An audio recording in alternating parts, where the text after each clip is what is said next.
안녕하세요. 커피앤톡입니다. 오늘도 와주셔서 감사드리고요. 바로 사연 읽어보겠습니다. 안녕하세요, 여러분. 저는 지금 30대를 거치고 있는 일본에서 거주를 하고 있는 여성입니다. 사람을 살리는 일을 하며 세상 모든 병을 치료하고 싶은 의사이기도 하고요. 자존감이 아주 높고 또 제 스스로를 사랑하는 마음을 가지며 살고 있는 중이랍니다. 어떤 말로 저를 표현해야 할지 잘 모르겠어서 제가 평소에 생각하고 있는 저를 줄줄이 쓰긴 했는데 이것도 참 부끄럽게 느껴지네요. 제가 여기를 왜 찾아오게 되었는지 궁금하신 분들이 많으실 텐데요. 사실 저는 아직 결혼을 하지 않은 미혼이랍니다. 그런데 왜 왔냐고요? 바로 제가 겪은 아주 어처구니 없는 결혼 준비 이야기를 한번 풀어보고자 해서 찾아온 것이랍니다. 사실 이 이야기가 너무 저의 살을 깎아먹고 제 얼굴에 침을 뱉는 이야기인 것 같아서 친한 친구들 한두 명을 제외하고는 모르는 이야기이거든요. 제가 이 일 때문에 가슴앓이를 많이 했어서 친한 동료인 정신과 의사 친구가 저에게 익명으로 된 공간에 한번 속 시원하게 이야기를 해보는 게 어떻겠냐고 추천을 해주었어요. 그래서 제가 이곳을 찾아와서 임금님 귀는 당나귀 귀 하고 말이라도 한번 해보고자 글을 끼적이게 되었어요. 제가 일본에서 오랜 시간을 살았기에 단어 선택이 조금 틀릴 수도 있겠지만 그 정도는 애교로 봐주셨으면 좋겠습니다. 용기를 내서 찾아온 만큼 여러분들께서 저에게 응원의 한마디를 남겨주실 거라고 믿고 지금부터 저의 아주 황당한 결혼 준비 이야기를 풀어보도록 하겠습니다. 저는 일본에서 거주를 하고 있다고 간략하게 말씀을 드렸지만 사실은 일본에서 태어나 일본 국적을 가지고 있는 제1교포예요. 한마디로 일본에서 태어난 한국 사람인 거죠. 부모님 두 분 모두 한국 분이시고 친가 외가 조부모님도 모두 한국 분이십니다. 일찌감치 그러니까 한일 국교 정상화 이전에 일본에 거주를 하셨고 그 이후에 제1교포가 되어서 일본 국적을 가지신 한국인으로 살아오고 계셨어요. 저희 부모님도 두 분 다 한국인의 피를 가지고 있었기에 결혼이 성사될 수 있었어요. 그 말이 무슨 뜻이냐면요. 저희 조부모님도 부모님도 배우자는 꼭 한국 사람이어야 한다는 철칙이 있으셨어요. 저에게도 어릴 때부터 한국 사람과 결혼을 했으면 좋겠다고 하셨는데 중고등학교 때는 일본인 친구들이랑 어울려 지냈기 때문에 사실 그 말이 크게 와닿지 않았습니다.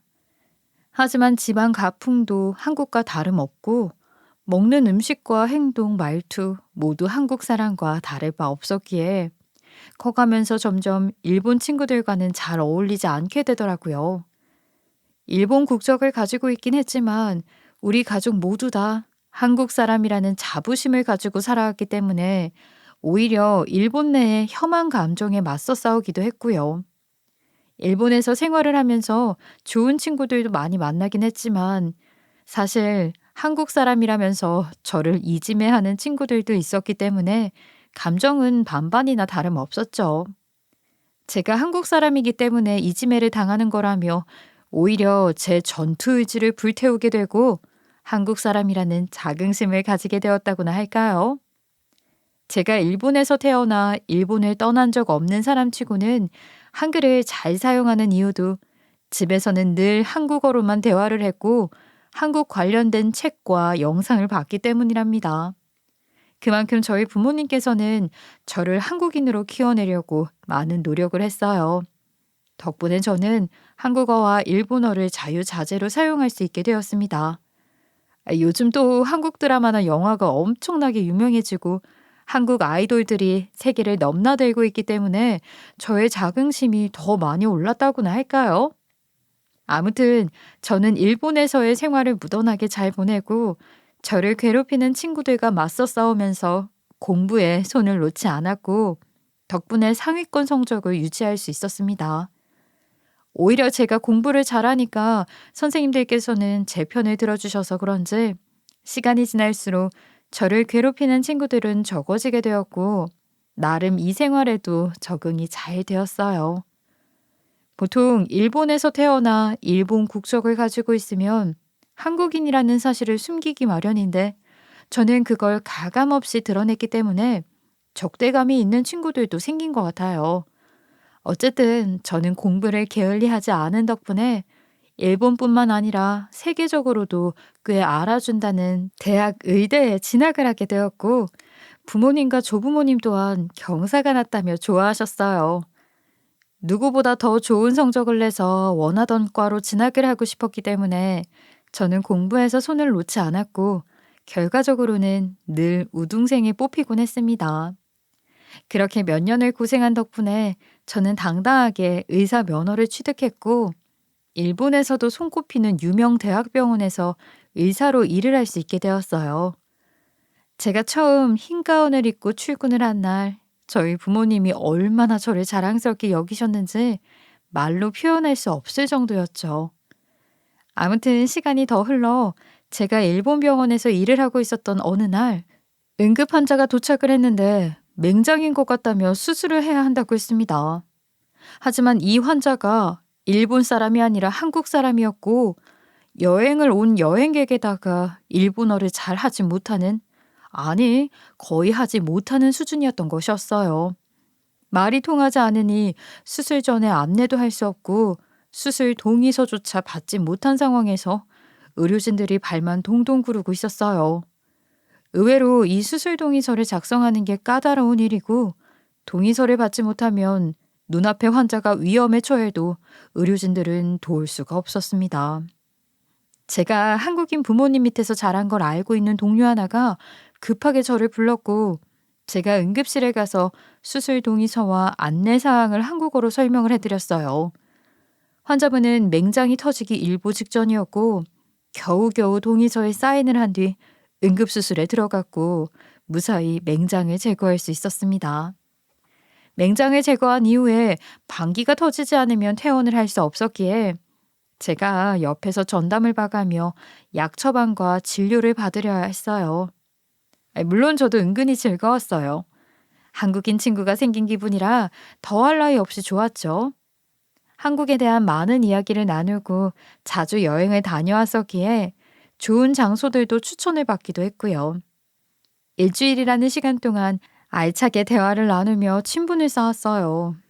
수술이 다 끝나고 환자분의 여행 일정이 수술로 인해 예상치 못하게 길어졌기 때문에 퇴원과 동시에 한국으로 가야 한다고 아쉬워하더라고요. 일본에도 참 좋은 장소들이 많았는데 나중에 오면 같이 관광을 다니자고 약속을 하고 퇴원을 했는데 갑자기 몇 시간 뒤에 저를 찾아왔더라고요. 일주일이라는 시간 동안 낯선 곳에서 힘들었는데 제 덕분에 안심하고 지낼 수 있었다고 고맙다며 선물과 연락처를 주고 갔어요. 부담 갖지 말고 연락을 꼭 해줬으면 좋겠다고 하길래 알겠다고 한국에 가면 꼭 연락하겠다고 했어요. 저에게도 한국에 오면 대접을 하고 싶다고 놀러 오라고 해서 그 뒤로 꾸준히 연락을 하고 지내게 되었는데 처음에는 그냥 재미만 가득했던 사람이었거든요. 그런데 어느 순간부터 이 사람이 궁금해지기 시작하더라고요. 뭘 하는지, 뭘 먹는지, 뭘 샀는지 같은 사소한 것들이 궁금해지기 시작했어요. 눈앞에 보이지 않으니 보고 싶은 감정도 생기고 연락이 올 때마다 가슴이 콩닥콩닥 뛰기도 하고 사랑에 빠진 사람이 된 것 같았어요. 결국 저는 참지 못하고 그분을 만나기 위해 한국으로 여행을 떠나게 되었습니다. 당연히 그분을 보기 위해서 떠난 여행이었기에 도착하자마자 연락을 했고 당장 만나자는 그분의 말에 저는 떨리는 가슴을 안고 약속 장소에 나가게 되었어요. 한국에 오면 좋은 구경을 시켜주겠다는 그분의 말이 거짓은 아니었는지 한국의 이곳저곳을 보여주었어요. 경복궁도 보여주고 곳곳에 숨은 명소들을 데려가 주었는데 저는 북악산인가? 그 위에 그렇게 멋진 드라이브 코스가 있는지 꿈에도 생각지 못했습니다. 놀러간 기간 내내 하루도 빠짐없이 만나서 데이트를 하게 되었고 생각보다 더 대화가 잘 통하는 사람이라는 사실을 알게 되었어요. 일본에 돌아와서도 매일같이 연락을 주고받고 전화 통화를 하며 잠들기를 반복하다 장거리 연애라는 것을 시작하게 되었어요. 떨어져 있으니까 더 애틋한 마음이 들고 함께 살고 싶다는 생각을 하게 되었어요. 저희는 연애를 시작한 지 8개월 만에 결혼을 약속하게 되었고, 저는 평생 잊지 못할 프로포즈를 받게 되었습니다. 제 손에 반지를 끼워주며 앞으로는 이렇게 비행기 타고 왔다 갔다 하지 말고 같은 집에서 잠을 자고 눈을 뜨자고 하는데 너무 감동적이라 눈물까지 나더라고요. 저희 부모님께서는 늘 저에게 하셨던 말이 한국 남자를 만나서 결혼했으면 좋겠다. 우리의 피에는 한국이 흐르고 있다. 강조를 하셨었기 때문에 더할 나위 없이 좋아하셨습니다. 저도 우리 부모님이 알콩달콩 사시는 모습을 보면서 한국 남자랑 결혼하는 게 목표처럼 다가오기도 했었고요. 프로포즈를 받았으니 당연히 결혼 준비를 하게 되었고, 저는 부모님께 한국 남자를 만나서 결혼을 하겠다고 말씀을 드렸어요. 저희 부모님께서는 너무나도 잘 되었다고 하시면서 우리가 국적은 일본이지만 한국 사람이라면서 절대로 이 사실을 잊지 말고 살으라고 하셨어요. 한국 사람과 결혼하겠다는 말이 꽤 마음에 드셨는지 얼굴을 본 적도 없는 제 남자친구에게 시작부터 호감을 갖고 몇 가지를 물어보시더라고요. 저희 둘이 결혼이라는 걸 준비하게 되었는데 제가 일본에 있지 않겠습니까? 그래서 구체적인 이야기는 나누긴 했지만 제대로 실행을 하진 못하고 있었어요. 게다가 양가 부모님께서 서로 모여 상견례를 해야 하는데 일본과 한국에 있으니 두 집 중 한 집이 양보를 해야지만 상견례가 가능한 상황이었고요. 저와 예비 신랑은 어떻게 하는 것이 좋을지에 대한 고민을 며칠간 나누게 되었고 결론이 좀처럼 나지 않아 꽤 많이 답답한 상황에 마주하게 되었어요. 결국에는 제가 한 걸음 양보하는 게 좋겠다는 생각이 들어서 부모님께 한국에서 상견례를 하는 것이 어떻겠느냐고 여쭈어보았고 부모님께서는 흔쾌히 좋다고 해주셨어요.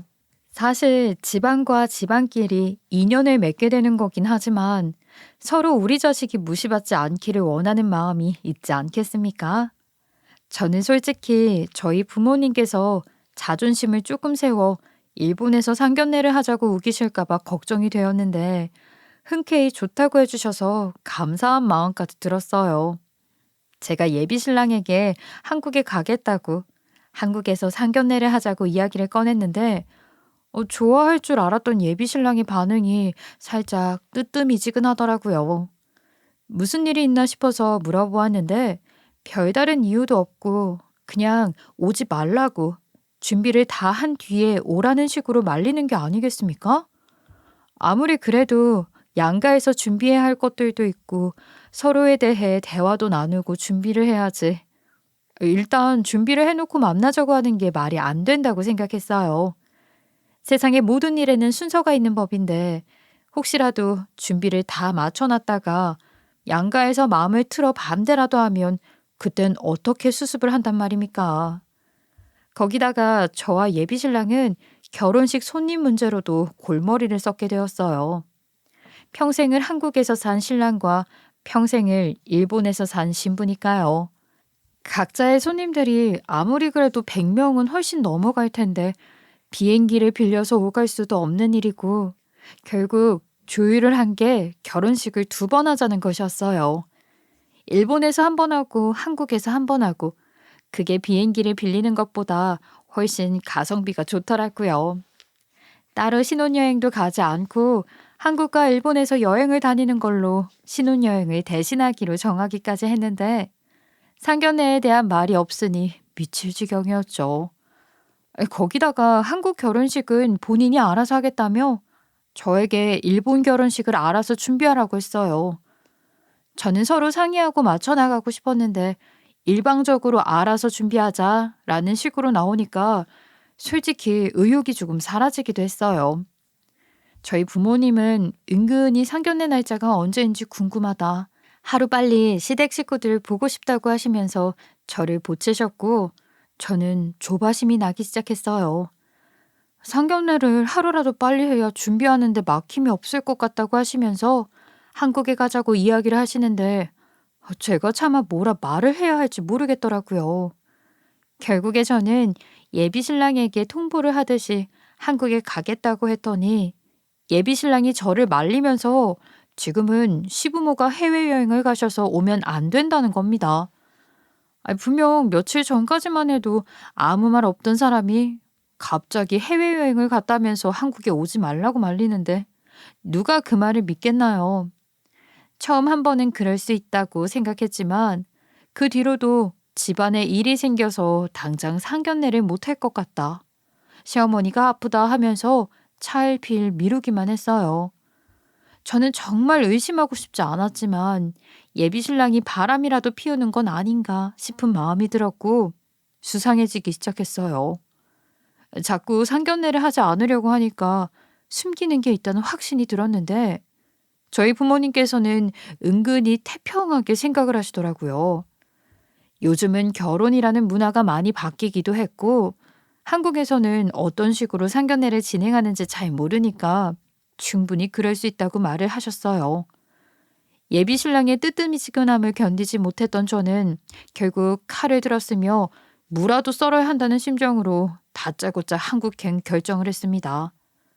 한국에 가서 일방적으로 예비 신랑을 불러냈는데 너무 반가워하면서 저에게 잘 왔다고 이야기를 하면서도 시부모님을 보여줄 생각은 없더라고요. 저는 속 안에 담아두었던 말을 예비 신랑에게 결국 퍼붓고 말았어요. 혹시 저와 결혼을 하는 걸 시부모님이 반대하시냐고 물어보고 말았죠. 이런 식으로 자꾸 회피를 하기만 해서는 우리 결혼 자체를 못하는 거 아니겠냐고 가감없이 이야기를 했더니 그제서야 숨겨두었던 이야기를 하더라고요. 다른 것도 아니고 글쎄 제가 일본에서 살고 있다는 사실을 전혀 모른다는 게 아니겠습니까? 제가 너무 놀래서 숨길 게 따로 있지. 제가 일본에서 살고 있다는 사실을 숨기면 어떻게 하냐고. 그리고 그게 뭐가 문제라서 숨기는 거냐고 물어보았어요. 그랬더니 예비 신랑이 하는 말이 일본에서 자리를 잡는다고 말을 하면 반대를 심하게 하실 것 같아서 말을 못했다고 어쩔 수 없었다고 하더라고요. 거기다가 시모가 일본을 싫어하는 수준이 아니라 정말 혐오를 한다고 이야기를 하는 게 아니겠습니까? 일본 물건 불매운동까지 하신대요. 그러면서 예비 신랑은 제 손을 꼭 잡고 결혼 전까지 본인이 어떻게든 해결을 할 테니까 일본에서 거주하고 있다는 부분만 비밀로 해달라고 했습니다. 당황스럽지 않았다면 거짓말이겠지만 저도 예비 신랑을 너무나도 사랑하고 있었고 평생 함께할 생각을 했기에 결국 알겠다고 고개를 끄덕일 수밖에 없었어요. 결국 제가 일본에서 살고 있다는 것을 비밀로 하겠다고 약속을 하자 어렵게 시부모님과의 만남의 자리가 마련이 되었어요. 떨리는 가슴을 애써 진정시키고 처음으로 시부모님과 함께하는 자리에 나가게 되었는데 시부는 없고 시어머니만 덜렁 있는 것부터 조금 당황스러웠어요. 하지만 결혼을 준비하면서 가장 큰 결정권은 양가 어머님들에게 있다고 생각을 했기 때문에 오히려 잘된 일이라고 생각하기로 했습니다. 게다가 제가 일본에서 살고 있는 것도 비밀이고 일본에서 일을 하고 있는 것까지 전부 다 비밀이지 않겠어요? 그래서 제가 정신을 바짝 차리고 말실수를 하지 않게 하기 위해서 생각에 생각을 거듭해서 시어머니의 질문에 대답을 해야 했어요. 시어머니는 저를 보고 제 예상보다 훨씬 더 저를 반갑게 맞이해주면서 몇 살인지 저와 예비 신랑이 어디서 만났는지 궁금해 하셨던 것들을 물어보셨어요. 물론 저도 솔직하게 대답을 하고 싶었지만 그러면 제가 일본에 산다는 게 불가피하게 밝혀졌기에 꿀먹은 벙어리 마냥 아무런 대답도 못하고 실없이 웃기만 했습니다. 결국 예비 신랑이 제가 실수를 할까 걱정이 되었는지 나서서 말을 해주더라고요. 나이는 동갑이고 여행하다가 만나게 되었다는 그런 식으로 두루뭉술하게요. 그러자 시어머니가 여행하다 만난 거냐고 작년에 제주도 여행 갔을 때 만났구나 하시는데 졸지에 저는 일본에서 제주도 사는 사람이 된 거죠. 같은 섬이라 다행이라고나 할까요? 시어머니가 저에게 무슨 일을 하냐고 물어보는데 요즘은 인터넷만 치면 어디 병원에서 무슨 의사가 어디 과에서 뭘 하는지 다 나오는 세상 아니겠습니까? 제주도에 대학병원이 여러 개 있는 것도 아니고 하니까 제가 차마 의사라고 솔직하게 말을 못 하겠더라고요. 대충 직장에 다니고 있다는 식으로 말을 했어요. 시어머니는 사실 제가 뭘 하는지는 별로 궁금하지 않았는지 대충만 대답을 해도 그렇구나 하시면서 넘어가시고 예비 신랑에 대한 자랑을 엄청 하시더라고요. 우리 아들이 학교 다닐 때 엄청 똑똑했다로 시작된 자랑은 대학, 군대를 거쳐 직장에 이르기까지 쉼없이 계속되었어요. 여기서 한 가지 중요한 건 저도 엄청 똑똑했거든요. 공부 잘했죠, 저도. 세계에서 알아주는 대학을 나왔고 의대를 졸업했는데 남편보다 똑똑하면 더 똑똑했겠죠. 그래서 저도 모르게 시모에게 저도 공부 잘했어요. 했는데 시어머니가 어디 대학에 나왔냐고 순간 물어보는데 말문이 턱 막히더라고요. 일본에서 대학을 졸업했다고 말을 해도 되는 건가 싶어서 슬쩍 예비 신랑 눈치를 봤는데 예비 신랑의 눈이 막 흔들리더라고요. 학교 이름을 말해도 되나 하는 순간 예비 신랑이 선수를 치더니 갑자기 시어머니에게 얘 대학 안 나왔어. 하는 게 아니겠습니까? 순간 너무 황당하고 어이가 없어서 예비 신랑을 쳐다봤는데 저에게 눈짓으로 미안하다는 제스처를 보이더라고요. 아니, 대학을 안 나왔다고? 요즘 시대에 대학을 안 나온 애들도 있니? 얼마나 공부를 안 했으면 대학을 안 나와. 그러면서 무슨 머리가 좋았대. 혹시 제주도에는 대학이 없나? 제가 어쩌다가 제주도에 사는 사람 행세를 해야 하게 됐는지 모르겠지만 제주도에 대학이 왜 없겠어요. 일본에서 자고 나란 저도 다 아는데 한국에서 평생을 산 사람이 그런 거 하나 모를 리 없잖아요. 시어머니는 그냥 건수 하나 잡았다고 저를 깎아내리고 싶어 하는 것 같았어요. 저는 따로 대꾸 없이 그냥 웃어 넘기려고 했는데 시어머니는 그냥 넘어갈 생각이 없는 사람처럼 정색을 하고 저를 아래 위로 훑어보기 시작했어요. 아휴, 우리 아들 짝꿍으로 삼기엔 조금 부족한 것 같네. 요즘 여자들도 전문성이 있는 일을 많이 하니까 대학을 다들 나오던데. 그럼 직장은 뭐 어떻게 들어간 건데? 혹시 그저 그런 중소기업 같은 그런 취급도 못 받는 그런 곳에 다니면서 회사 다닌다고 하는 건 아니지? 솔직히 예비 신랑이나 중소기업에 다니고 있지. 저는 시어머니가 말한 대로 전문성을 띠고 있는 직업을 가지고 있는데 반박하고 싶은 말이 한두 가지가 아니었어요. 하지만 이미 거짓말은 시작이 되었고 이제 와서 아니라고 말을 할 수 있는 상황이 아니었으니 거짓말을 멈출 수가 없었죠.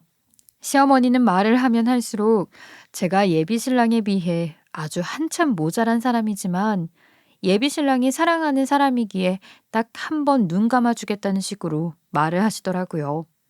저는 정말 있는 그대로 다 말을 하고 싶어 떨떠름했지만 예비 신랑의 간곡한 부탁이 있었기에 그냥 넘어가기로 결심을 했어요. 당연히 예비 신랑은 그 이후에 저희 집에도 인사를 드리기 위해 일본으로 건너오게 되었는데 일본까지 와서 2박 3일만 있다가 간다고 하더라고요. 저는 일본에서 구경도 좀 하고 놀다가 가는 줄 알았는데 주말에 짧게 와서 왜 그런 건가 했더니 시부모님은 예비 신랑이 제주도에 간 줄 안다고 하더라고요. 제가 일본에 살고 있다는 거 이제는 말해도 되는 거 아니냐고 했더니 절대 안 된다면서 저에게 결혼식 끝날 때까지는 비밀로 해달라고 했어요. 저는 정말 이런 부분까지 이해를 하고 넘어가줘야 하나 고민이 많았지만 참고 또 참았습니다. 아무튼 예비 신랑이 저희 집으로 찾아와서 인사도 드리고 혼수와 예물에 관한 이야기도 잘 나누고 결혼식 준비 상황에 대해서도 서로 공유를 했어요. 그리고 우리 부모님께서 원했던 상견례를 드디어 한 달 뒤에 하기로 약속까지 잡게 되었는데 그 자리에서 예비 신랑이 저희 부모님께도 이야기를 하더라고요. 어쩌다 보니 거짓말이 거짓말을 낳게 되는 바람에 제가 제주도에 사는 사람이 되어 있지 않겠어요? 그러니 저희 부모님께서도 제주도에 산다고 말씀을 해달라고 하더라고요. 아니, 우리가 일본에 살고 있긴 하지만 한국 사람인데 왜 제주도에 살고 있다고 거짓말을 해야 하는 거지? 지금 우리가 일본에 살고 있는 게 무슨 문제라도 된다는 이야기인가? 아닙니다. 문제가 있는 게 아니라 저희 부모님께서 제가 혹시 일본에 거주를 하게 될까 봐 걱정하실 것 같아서 살짝 거짓말을 해버렸어요. 애초에 일본이 아니라 제주도라고 말을 실수를 하는 바람에 아직 정정도 제대로 못했고요. 죄송합니다. 우리 부모님은 당연히 깨림칙해 했지만 단지 말실수로 일어난 해프닝이라고 받아들이시기로 하셨습니다. 어떻게 보면 저희 부모님께서도 제가 사랑하는 사람이기 때문에 마음에 찝찝함이 남아 있었지만 그냥 눈을 감아주시기로 마음을 먹으셨던 거겠죠. 한 달이라는 시간은 참으로 순탄하게 흘러간 듯 보였지만 실상은 제 전화기에서 하루 종일 불이 나고 있었어요. 그러니까 그 한 달 동안 제가 결혼에 대해서 몇 번이나 고민을 하게 될 정도로 꽤 자잘한 사건이 많이 있었다는 소리입니다. 제가 의사니까 되게 한가한 것 같아 보이면서도 세상 모든 환자를 다 진료보는 사람처럼 시간을 쪼개서 움직여야 하기도 했거든요. 진료만 보는 게 아니라 대학병원이다 보니 수술도 있고 수술 후에 처치도 해야지, 경과도 봐야지. 아무튼 신발 밑창이 다 닳도록 뛰어다니는 직업이죠. 그런데 시도 때도 없이 우리 시어머니가 저에게 전화를 해대는 게 아니겠습니까? 제가 일을 하고 있는 중이니 나중에 전화를 하라고 해도 그깟 이름도 없는 작은 사무실에서 이리 바빠봐야 얼마나 바쁘겠냐고 전화를 받으라고 성화였어요. 거기다가 말끝마다 대학도 못 나와서 작은 구멍가게 다니면서 그런 말들로 저를 무시하는데 골머리를 썩게 만들더라고요. 이게 바로 한국의 시어머니인가 하는 생각이 들면서 내가 왜 이런 수모를 겪어야 하나 싶은 생각이 떠나지를 않았어요. 전화를 해서 저에게 무슨 말을 했는지는 상상이 가시나요? 저에게 혼수 이야기를 엄청나게 하더라고요. 저는 남편이랑 모든 상의가 다 끝났다고 생각을 했는데 저에게만 따로 준비를 해달라고 요구를 하시는데 이런 것까지 준비해야 하나 싶을 정도로 상세하게 말을 하셨어요. 내 친구가 작년에 아들을 결혼시켰는데, 글쎄, 며느리가 모피코트를 하나 해왔다고 하더라. 그것도 무슨 밍크털이라나 뭐라나. 거기다가 예물을 해줬더니 금가락지에 진주 세트까지 받았다고 하던데, 나는 진주는 싫으니까 금가락지랑 금목걸이에서 대충 맞춰주면 좋겠구나. 그래. 예단비는 얼마나 들고 올 생각이니? 그래도 우리 아들보다 한참 떨어지는 며느리를 맞이하는 건데 예단비는 넉넉하게 준비를 해오는 게 좋겠어. 그래야 내가 친척들에게 이런 거 저런 거 돌리면서 면이라도 서지 않겠니? 고졸이랑 결혼시킨다고 말 나올 게 분명한데 돈이라도 써서 막아야지. 저는 소위 말하는 시집살이에 대한 걱정이 해일처럼 밀려왔고 하루 종일 두통에 시달리는 날까지 생기게 되었습니다. 한 달이라는 시간은 생각보다 더 빠르게 흘러가게 되었고 한국에서 상견례를 하기로 결정했기에 저희 가족 모두가 한국으로 향하게 되었습니다. 드디어 미루고 미뤘던 상견례 자리에 참석을 하게 되었고 저는 그때 처음으로 시아버지를 뵙게 되었어요. 시어머니랑 그렇게 하루 종일 통화를 하고 문자를 하고 지내면서도 시아버지와 대화를 한마디 나눠본 적, 얼굴을 본 적도 없다는 게 조금 어이가 없긴 했습니다. 처음에는 다들 낯설어서 그런지 어색한 공기가 흐르긴 했지만 시간이 조금 지나고 나니까 해야 할 말이 많아서 그런지 분위기가 많이 풀어졌어요. 그런데 결혼식에 대한 이야기를 본격적으로 나누기 시작하면서부터 이상하게 삐걱거림이 시작이 되었어요. 저희가 일본과 한국에서 거주를 하고 있었기 때문에 결혼식도 일본에서 한 번, 한국에서 한 번 나눠서 하기로 했다고 말이 다 끝난 상태였잖아요. 거기다가 저희는 준비를 미리 하기 위해 식장도 다 알아보고 손님 구성까지 다 끝내고 결혼식 식순에 대해서 가족끼리 상의를 하고 있었던 상태였어요. 한마디로 예식 준비가 거의 다 끝난 상태였고 오늘 상견례에서 제대로 이야기를 나눈 뒤 계약금을 바로 보내기로 했단 말입니다. 그런데 시어머니가 뱉는 말 한마디 한마디가 저희의 의견과는 조금 틀어지는 듯 했어요. 결정적으로 시어머니가 이런 말을 하더라고요. 제주도에서 손님들 다 모시고 서울에 오려면 힘들겠어요. 멀다고 손님들이 많이 안 오시는 거 아니에요? 결혼식에서 한탕 땡기셔야 할 텐데. 원래 결혼식하고 돌잔치가 가장 돈 모으기 쉬운 타이밍이라고 하지 않겠어요? 저희가 제주도까지 가기엔 무리가 있어서 양보해 주신 거 감사해요. 예? 그게 다 무슨 소리인지 저는 이해가 가지 않네요. 사부인, 저희 입장을 고려해서 결혼식을 2번 올리기로 한 것 아니었어요? 저는 예비사위의 말대로 결혼식을 2번 하기로 해서 이미 식장이며 드레스며 전부 알아봤는 걸요. 그러자 시어머니가 의문이 가득한 얼굴로 저 한번 예비 신랑의 얼굴 한번 번갈아 가면서 보시더니요. 황당하다는 듯이 아니 그게 다 무슨 소리냐고 서울에서 한 번, 제주도에서 한 번 결혼식을 2번 하겠다는 거냐면서 사치를 부리는 게 아니냐고 딱 잘라 이야기를 하시는 겁니다. 예비 신랑이 변명이랍시고 내뱉은 말이 결혼식에 올 손님들이 전부 비행기를 타고 왔다 갔다 할 수도 없는 일 아니냐면서 결혼식 2번 하는 게 낫다고 말을 하더라고요. 시어머니는 제주도에서 서울 오는 게 뭐가 어려운 일이라고 굳이 결혼식을 2번이나 하냐고 일 없다고 이야기를 하시는데 저희 어머니께서 더 이상은 못 참으시겠는지 말을 하셨어요. 저희 제주도가 아니라 일본에서 살고 있습니다. 그래서 서울에서 한 번, 일본에서 한 번 결혼식을 올리기로 이미 다 말이 끝났는데요. 뭐라고요? 일본인이라니요. 제주도에서 사는 게 아니라 일본에서 살고 있다는 말씀이세요? 예, 저희는 제2교포입니다. 저희 부모님과 시부모님께서 전부 일본에서 자리를 잡으셔서 저희도 일본에서 만나 결혼했고 딸도 일본에서 낳아 키웠고요. 하지만 저희 뿌리가 한국이라 생각을 하다 보니 자연스럽게 한국어도 같이 써서 발음이 좋습니다. 아니요. 한국말 잘하고 말고를 떠나서 그럼 일본 사람이냐고요.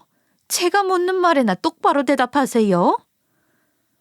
저 뿌리는 한국이지만 국적을 엄연히 따지면 일본이 맞지요. 그게 근데 무슨 문제가 되나요, 사부인? 어머, 정말 너무나도 황당해서 제가 말문이 턱턱 막히네요. 이런 걸로 저희를 속이시면 어떻게 합니까? 일본이라니요. 갑자기 시어머니가 화를 씩씩 내면서 저희 가족을 있는 힘껏 노려보는 게 아니겠습니까? 그 눈빛에서 정말 혐오와 분노가 가득한데 그런 적대감을 느끼게 하는 사람은 참 오랜만에 봤어요. 아니, 그 정도의 적대감을 드러낸 사람은 그동안 없었던 것 같기도 하고요. 아무튼 공기는 순식간에 얼어붙었고 그 자리에 있던 모든 사람이 얼음이 되었습니다.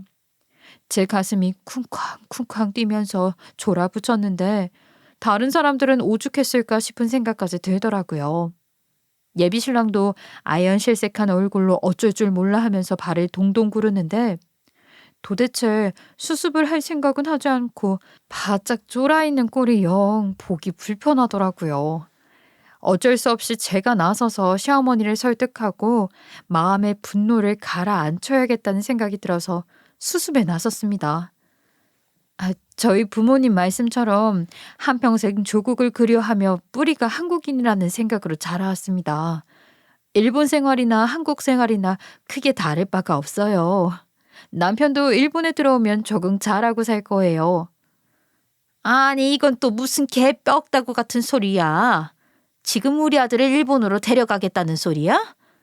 어디 코졸에 마땅한 직장도 없이 사는 애가 누구 아들을 고생시키려고? 아니 사부인, 저희 아이가 무슨 고졸이라고. 됐어요. 변명 같은 소리는 더 이상 듣고 싶지도 않네요. 아우, 머리 아프니까 이만 일어나 보겠습니다. 이런 몰상식한 사람들이 도대체 어디에 있어? 애초에 일본 사람이라고 말을 했으면 이런 거 저런 거 준비할 일도 없이 반대를 했을 텐데 이제 와서 어우, 소름 돋아 정말. 다들 뭐해 일어나지 않고. 이 결혼 절대 반대니까 그런 줄 알아? 내가 진짜 어이가 없어서.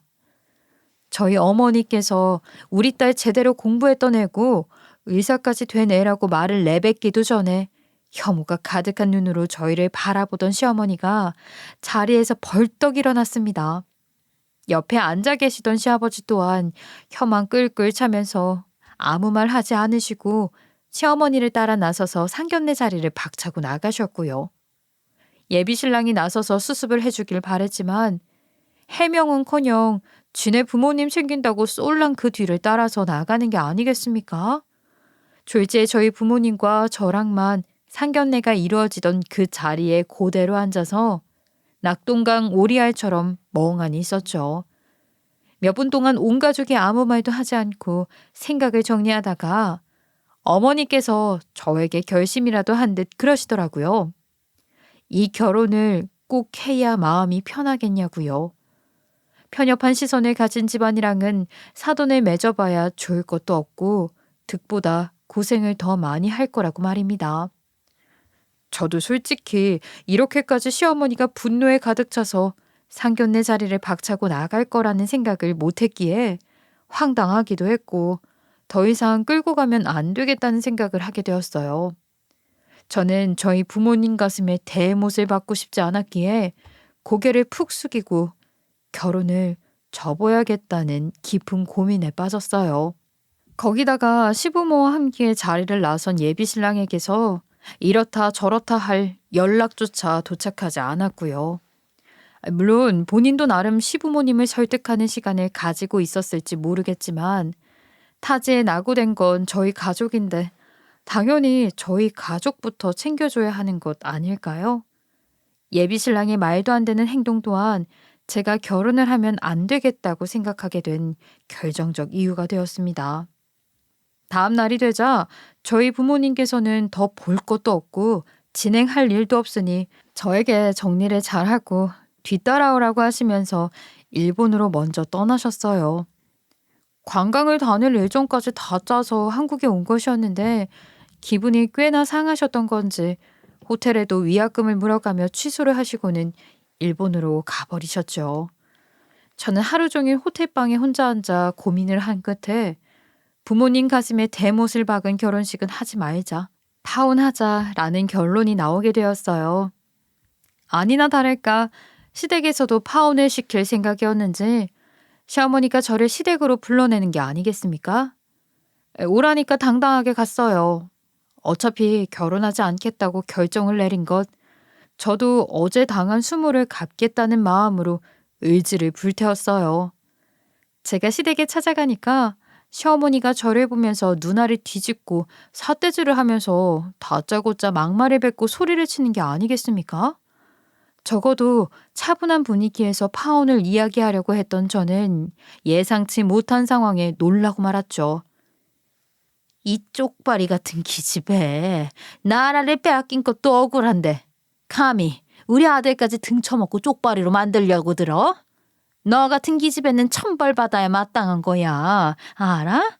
내가 한국말 잘하는 일본인에게 깜빡 속아서 아주 미친 짓을 할 뻔했지. 하나하나 마음에 드는 구석이 없었는데 내 감이 아직 죽지 않았지. 내가 이런 순진한 얼굴에 깜빡 속아버릴 뻔했지 뭐야. 이 소름 돋는 기집애. 어머님, 말씀이 너무 심하시네요. 제가 나라를 팔아먹었나요? 저희는 그저 일본이라는 나라에 정착해서 살고 있을 뿐이라고요. 그런 식으로 모든 일본 사람들을 모욕하시면 큰일 나요. 요즘 시대가 어떤 시대인데 인종차별도 아니고 지역차별을 하세요? 시끄러. 아주 하나하나 말대답하는 꼬라지가 일본 앞제비 놈들과 다를 게 없어. 쪽팔이인 줄도 모르고 모양 빠지게 코졸이라고 해도 우리 며느리 하고 받아주려고 했지 뭐야. 아주 사람 뒤통수 치는 데는 일가견이 있는 놈들이라니까. 제가요, 온갖 모욕을 다 당하는 바람에 얼굴까지 빨갛게 달아올라서 정말 수치심까지 느끼고 있는 와중인데도 예비신랑은 가만히 앉아서 시어머니 이야기를 듣고 있는 게 아니겠어요? 순간 어차피 파혼할 거고 2번 다시는 안 볼 사람인데 제가 왜 이런 수모를 당하고 있어야 하는지 이유를 모르겠더라고요. 안 봐도 될 사람이라는 생각이 드니까 저도 들이받고 싶어졌고 열이 받아서 시어머니에게 침을 튀기면서 막 따지기 시작했어요. 저도 말싸움에는 일가견이 있는 사람이었기에 시어머니에게 지금 한 모든 말이 제일교포들을 무시하는 발언이라고 소리를 쳤습니다. 다들 조국을 사랑하는 마음으로 외딴 섬에 정착해서 외롭게 자기들의 일터를 일궈낸 사람들을 무시하지 말라고 말입니다. 제가 뭐 제일교포의 대표는 아니었지만 이런 상황에 닥치게 되니까 어쩔 수 없이 변명을 하게 되더라고요. 제가 한 이야기들을 모두 콧방귀 끼면서 듣던 시어머니는 이딴 변명이나 듣자고 부른 게 아니라면서 자기가 너무 분해서 저에게 쏟아내야겠다는 마음이 들어서 그래서 부른 거라고 하더라고요. 한마디로 저에게 화풀이를 하고 싶다는 말이었죠. 일본 놈들만 보면 화가 난다면서 갑자기 부엌으로 가더니 물을 한 바가지 퍼와서는 저에게 냅다 쏟아붓는 게 아니겠습니까? 저도 순식간에 일어난 일이라 저는 콧구멍까지 들어온 물을 피할 수 없이 죄다 들이맞아야 했어요. 저는 정말 너무 놀라서 가방이고 뭐고 다 집어던지고 소리를 꽥 질렀어요. 물도 차가운 물로 펐는지 너무 놀라고 말았죠. 이런 물에 빠진 생쥐거를 해놨는데도 내 속이 안 풀린다. 아주 일본 것들만 보면 치가 떨려. 내가 왜 일본 불매운동을 하는 줄 알아? 그놈들은 죄다 염치가 없거든. 말끝마다 일본이 어쩌고 저쩌고 하면서 욕을 하는데 제가 어이가 없어서 일본을 왜 그렇게까지 싫어하냐고 물었어요. 그러니까 일본에 사는 것들은 다 속이 시커먼 인간들이라면서 분이 안 풀렸는지 저에게 김장을 할 때 쓰는 굵은 소금까지 집어던지는 게 아니겠습니까? 진짜 그 굵은 소금이 젖은 몸에 다 달라붙는데 나가워 죽는 줄 알았어요. 저도 그냥 당하고만 있을 수 없지 않겠어요. 열이 받아서 떨어진 가방을 주워다가 시어머니에게 냅다 그냥 던져버렸어요. 시어머니도 둔탁한 소리를 내며 몸에 맞고 떨어진 가방을 보면서 어이가 없다는 눈으로 저를 쳐다보더라고요. 이거 봐. 아주 예의도 없고 어른도 공경할 줄 모르고 내가 우리 아들까지 일본 것들에게 빼앗길 줄 알아? 응? 완전히 이성을 잃은 사람처럼 덤벼대는데 그제서야 남편이 시어머니를 말리면서 뺏기긴 뭘 뺏기냐고 소리를 치더라고요. 그러자 시어머니가 침을 막 팍팍 튀기면서 네 아버지가 일본년이랑 바람이 나서 집 나간 것도 억울해 죽겠는데 하시는 게 아니겠습니까? 알고 보니까 글쎄 시아버지가 일본 여자랑 바람이 났다는 겁니다. 그래서 가정을 내팽개치고 2집 살림을 차렸다고 하더라고요. 그게 분해서 일본 불매운동을 시작한 거였고요. 진짜 어이가 없어도 너무 없지 않습니까? 상견례 날에도 시어머니가 사정사정을 해서 시아버지가 얼굴만 비추고 사라진 거라고 하는데 도대체 뺨은 그쪽에서 맞고 왜 저에게 화풀이를 하는 건지 화가 났죠. 고작 그런 이유로 일본을 싫어하고 저를 미워했다는 게 파혼을 하기로 한 결정에 후회가 남지 않게 만들어주는 결정적인 이유가 되었어요. 제가 시어머니에게 가방을 던지지 않았겠습니까?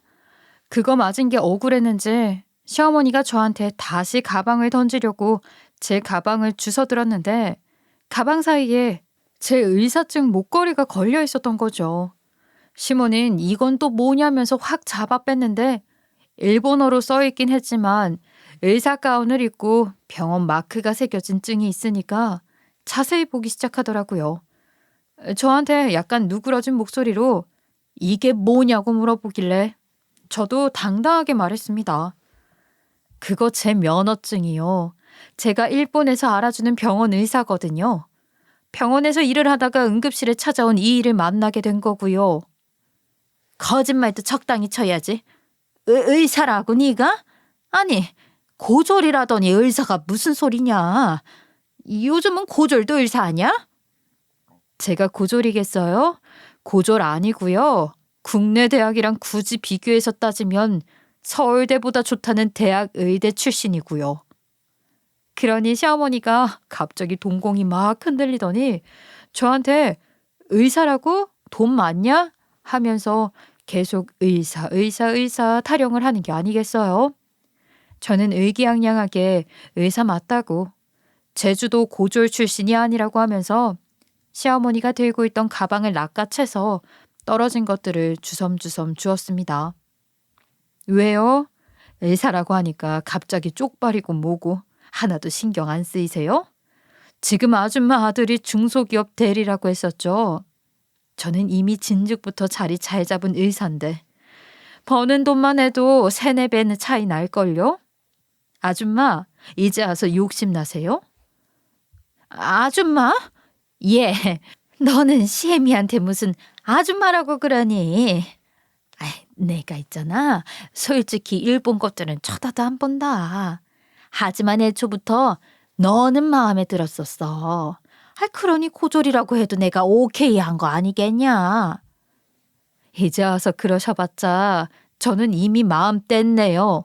물 세례해 소금 세례 받고 결혼하겠다는 미친 인간이 어디 있겠어요. 그렇게 소리를 지르고 물에 소금을 퍼붓던 시어머니가 갑자기 태도를 돌변해가지고는 저에게 누그러진 목소리로 이야기를 하는데 소름이 끼치더라고요. 아니, 일본 것들은 다 망해야 마땅하다더니 의사인 일본인 며느리는 다른가 보죠. 자기는 못 피고 금가락지고 다 필요 없다면서 아들이 일본에 취직하면 되지 않겠냐고 결혼하라대요. 이렇게 손바닥 뒤집듯이 바뀔 마음이었으면 왜 불매운동을 하고 난리인 건지. 제가 의사라고 하니까 태도 전환이 바로 되는데 소름이 끼쳐서 혼났습니다. 근데 제가 이 정도 당했으면 됐지. 저 속물들에게 또 당할 일이 있겠어요? 당연히 피해야죠.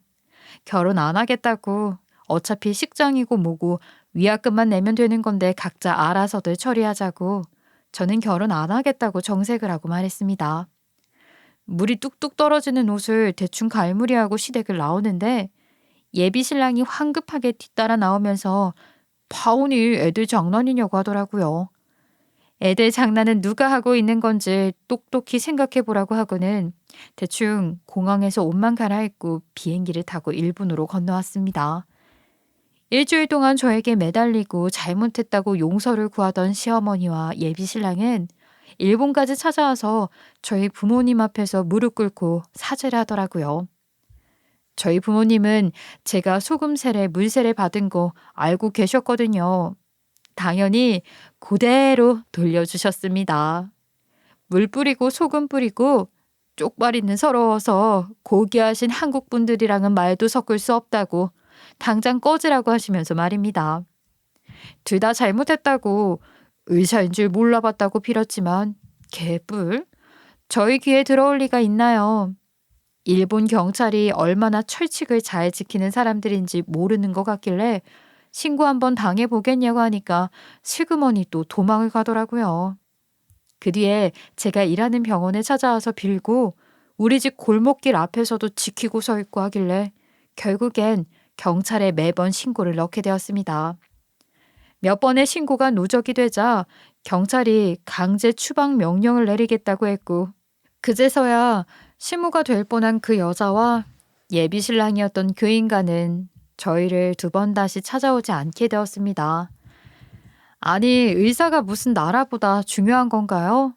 어이가 없어서 원. 저에게 나라라도 팔기세로 빌던데 제발 정신 좀 차리고 살았으면 좋겠더라고요.